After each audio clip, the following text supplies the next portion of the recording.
특히 왕께서는 모든 유대 관습과 문제에 대해 잘 알고 계시니 더욱 그렇습니다. 그러니 제 말을 끝까지 들어주시기를 간절히 바랍니다.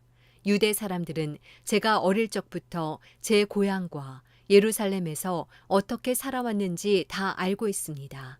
그들은 오랫동안 저를 알았고 제가 우리 종교의 가장 엄격한 종파를 좇아 바리새파 사람으로서 어떻게 살았는지 증명할 수도 있을 것입니다. 그런데 제가 오늘 재판을 받는 것은 하나님께서 우리 조상들에게 약속하신 것에 소망을 두고 있기 때문입니다. 이것은 우리 12지파가 밤낮으로 하나님을 열심히 섬기면서 이루어지기를 바라던 바로 그 약속입니다. 왕이여, 바로 이 소망 때문에 유대 사람들이 저를 고소하고 있는 것입니다. 여러분은 왜 하나님께서 죽은 사람을 다시 살리신다는 것을 믿지 못할 일로 생각합니까? 저도 한때는 나사렛 예수의 이름을 반대하기 위해서라면 무엇이든 다 해야 한다고 확신했던 사람입니다. 제가 예루살렘에서 했던 일이 바로 그런 일입니다.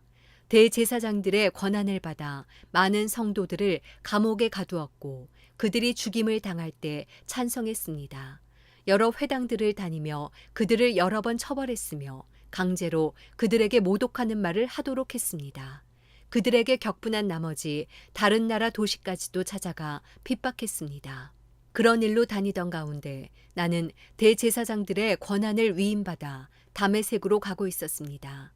정오쯤이었는데 오 왕이여, 길을 가고 있는데 하늘로부터 해보다 더 밝은 빛이 저와 제 일행을 둘러싸며 비추었습니다. 우리는 모두 땅에 엎드러졌습니다. 그때 제게 히브리 말로 말씀하시는 음성이 들렸습니다. 사울아 사울아, 내가 왜 나를 핍박하느냐. 가시채찍을 뒷발질해봐야 너만 다칠 뿐이다. 그래서 제가 물었습니다. 주여, 당신은 누구십니까? 그러자 주께서 대답하셨습니다. 나는 내가 핍박하는 예수다. 이제 일어나 똑바로 서거라. 내가 내게 나타난 것은 너를 내 일꾼으로 삼아 내가 본 것과 앞으로 내가 내게 보여줄 것을 사람들에게 증거하도록 하기 위함이다. 내가 이 백성과 이방 사람들에게서 너를 구원해 이방 사람들에게로 보낼 것이다. 이제 너는 그들의 눈을 뜨게 하고 그들을 어둠에서 빛으로 사탄의 권세에서 하나님께로 돌아오게 해 그들이 죄 용서를 받고 나를 믿어 거룩하게 된 사람들 가운데 기업을 얻게 할 것이다. 아그리빠 왕이여, 그래서 저는 하늘에서 보여주신 이 환상에 거역하지 않고 먼저 다메섹 사람들에게, 다음으로 예루살렘 사람들과 온 유대 사람들에게, 그리고 이방 사람들에게까지 그들이 회개하고 하나님께 돌아와 회개에 합당한 행동을 보이라고 선포했습니다. 바로 이 때문에 유대 사람들이 성전에서 저를 붙잡아 죽이려고 했던 것입니다. 그러나 저는 바로 이날까지 하나님의 도움을 받아왔기에 여기 서서 높고 낮은 모든 사람들에게 증언하고 있는 것입니다. 저는 모세와 예언자들이 앞으로 일어나리라고 예언한 것 외에는 아무것도 말하지 않았습니다. 그것은 그리스도께서 고난을 당하셔서 죽은 사람들 가운데 가장 먼저 부활하심으로 이스라엘 백성과 이방 사람들에게 빛을 선포하시리라는 것입니다. 바울이 이같이 말하자 베스도가 바울의 변호를 가로막으며 소리쳤습니다. 바울아, 내가 미쳤구나. 내 많은 학식이 너를 미치게 했구나. 바울이 대답했습니다. 베스도 각하, 저는 미치지 않았습니다. 제가 드리는 말씀은 사실이며 제정신으로 하는 말입니다. 왕께서는 이 사실을 알고 계시므로 제가 거리낌 없이 말할 수 있습니다. 이것은 어느 한 구석에서 일어난 일이 아니기 때문에 어떤 것 하나라도 왕께서 모르고 넘어가셨을 리 없다고 저는 확신합니다. 아그리빠 왕이여, 예언자들을 믿으십니까? 왕께서 믿으시는 줄 제가 압니다. 그러자 아그리빠가 바울에게 말했습니다. 내가 이 짧은 시간에 나를 그리스도의 사람으로 만들 수 있다고 생각하느냐? 바울이 대답했습니다. 짧은 시간이든 긴 시간이든 왕뿐 아니라 오늘 제 말을 듣고 있는 모든 분들이 이 쇠사슬을 제외하고는 저처럼 되기를 하나님께 기도합니다.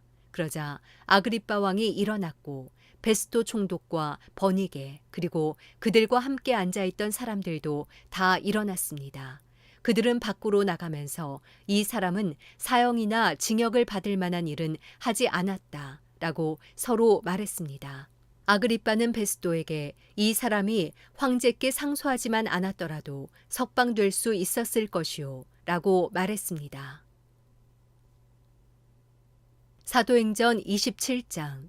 우리가 이탈리아로 배를 타고 가도록 결정이 나자 바울과 다른 죄수들은 황제 부대에 소속된 율리오라는 백부장에게 넘겨졌습니다. 우리는 아시아 지방의 해변을 따라 항해하게 될 아드라 무테노 호를 타고 바다로 출항했습니다. 데살로니가 출신의 마케도니아 사람 아리스다고가 우리와 동행했습니다. 이튿날 우리는 시돈에 닿았습니다. 율리오는 바울에게 친절을 베풀어 그가 친구들에게 가서 필요한 것을 공급받을 수 있도록 허락해 주었습니다. 시돈에서 우리가 계속 항해할 때 역풍이 불었기에 우리는 키프로스 해안을 끼고 항해하게 됐습니다. 길리기아와 밤빌리아 앞바다를 지나서 루기아 지방의 무라에 상륙했습니다. 그곳에서 백부장은 이탈리아로 가는 알렉산드리아 호를 찾아 우리를 그 배에 태웠습니다. 우리는 여러 날 동안 느린 항해 끝에 가까스로 니도 앞바다에 도착했습니다. 그러나 바람이 불어 우리 항로를 지키지 못하고 살몬의 맞은편 크레타 섬을 끼고 간신히 해안가를 따라 움직여 라세아 도시에서 가까운 아름다운 항구라는 곳에 이르렀습니다. 많은 시간이 소모되고 금식하는 절기도 지났기 때문에 항해가 위험해졌습니다. 그래서 바울이 사람들에게 충고했습니다. 여러분, 내가 보니 우리가 이렇게 계속 항해하다가는 재난에 빠지고 배와 짐이 큰 손실을 입을 뿐 아니라 우리 목숨도 위태로울 것입니다. 그러나 백부장은 바울의 말보다는 선장과 선주의 말을 더 따랐습니다. 그 항구는 겨울을 나기에 적당하지 않았기 때문에 대다수의 사람들이 베닉스에 가서 겨울을 날 수 있기를 바라는 마음에 계속 항해하자고 했습니다. 베닉스는 크레타 섬에 있는 항구 도시로 남서쪽과 북서쪽을 향하고 있었습니다. 부드러운 남풍이 불기 시작하자 그들은 자기들이 바라던 대로 됐다고 생각했습니다. 그래서 그들은 닻을 올리고 크레타 섬 해안을 따라 항해했습니다. 그런데 얼마 지나지 않아 그 섬으로부터 유라굴로라는 태풍이 불어닥쳤습니다. 배가 폭풍에 휘말려 방향을 잡을 수가 없었습니다. 그래서 우리는 배가 가는 대로 내맡기고 표류하다가 가우다라는 작은 섬 아래쪽을 따라 지나면서 간신히 거룻배를 바로잡을 수 있었습니다. 선원들은 그 배를 끌어올리고 아래로 밧줄을 내려보내 선체를 둘러맸습니다. 그대로 가다가는 배가 스르디스 해안의 모래 언덕에 처박힐까 두려워 그들은 닻을 내려 배가 표류하게 했습니다. 우리는 폭풍에 몹시 시달리다 못해 이튿날에는 선원들이 짐을 바다에 던져넣기 시작했습니다. 3일째 되는 날에는 선원들이 배의 장비들을 자기들의 손으로 내던졌습니다.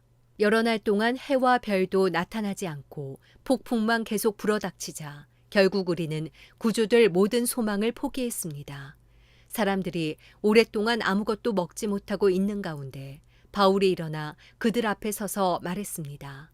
여러분, 크레타 섬에서 항해하지 말라는 내 충고를 들었더라면 이런 타격과 손실은 입지 않았을 것입니다.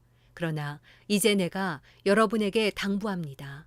여러분 가운데 아무도 목숨을 잃지 않고 배만 손상될 것이니 안심하기 바랍니다. 어젯밤 내 하나님, 곧 내가 섬기는 하나님의 천사가 내 곁에 서서 바울아, 두려워 마라. 내가 마땅히 가이사 앞에 서야 한다. 그래서 하나님께서 너와 함께 항해하는 모든 사람들의 생명을 내게 맡겨주셨다. 라고 하셨습니다. 그러니 여러분, 안심하십시오.